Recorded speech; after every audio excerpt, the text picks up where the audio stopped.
Hello welcome to next video. और मैं बाहर आया तो मैंने देखा कि कॉटन प्लांट्स हैं, तो मैंने सोचा कि इन पे एक वीडियो बनाते हैं क्योंकि इसकी बहुत ही लॉन्ग टर्म हिस्ट्री है कॉटन प्लांट्स की। तो जो कॉटन है ये सबसे पहले जो उगाई जाती थी ये इंडस सिविलाइजेशन पाकिस्तान में, कर्नाटका, ये इस तरह की रियासतों में जहाँ पे बहुत ज़्यादा जो है ज़रखेज़ी थी। उसके बाद जो है वो ये दरियाए नील की जो वादियाँ थीं वहाँ पे उगाई जाती थी आज से 7,000 साल पहले।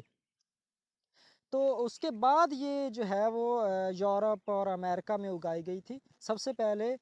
ये क्योंकि बहुत ही पुरानी तहज़ीबें हैं पाकिस्तान, दरियाए नील की जो है या इराक़ में है, तो वहाँ पे ये इनका मिला है। उसके बाद चाइना में या दूसरे जो कंट्रीज़ हैं वहाँ पे इसको उगाया गया था। ये कॉटन का प्लांट है और ये कॉटन का प्लांट है जी। इसमें देखें आप, ये इसका लीव्स हैं और ये जो है ना इसका फ्रूट इसको बोलते हैं। जो इसका मतलब असल रुई है इसको फ्रूट बोलते हैं और इसमें 32 तक ये सीड्स हो सकते हैं। और जो है ना असल में ये अरब जो थे ताजर, ये लेकर आए थे कॉटन को यूरोप से आज से तकरीबन जो है वो 700-800 साल पहले।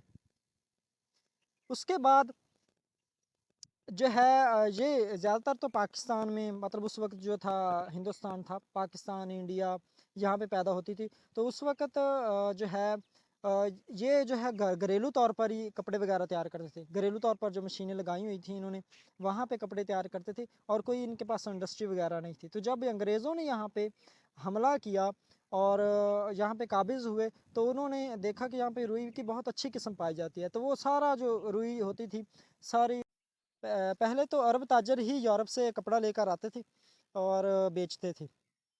तो उसके बाद जो जब हिंदुस्तान पर अंग्रेज़ों का कब्ज़ा हो गया तो यहाँ से ये रॉ मटेरियल रुई वगैरह का, कॉटन सारी ले जाते थे और इन्होंने वहाँ पे इंडस्ट्रीज़ लगाई हुई थी और वहाँ पे ये कपड़ा तैयार करते थे और फिर महंगे दामों पूरी दुनिया में बेचते थे।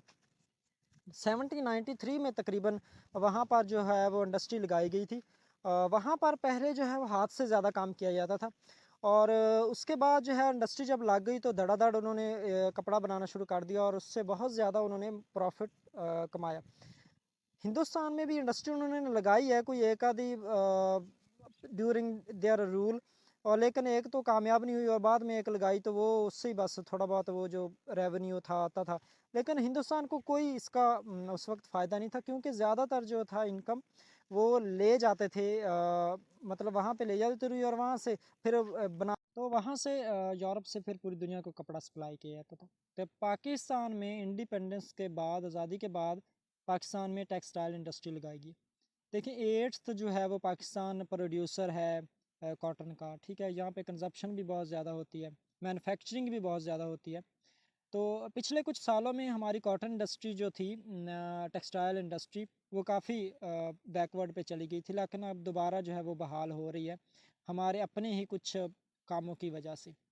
एंड इंशाल्लाह होप सो के it will be earn more and more income for Pakistan. Thank you so much for watching.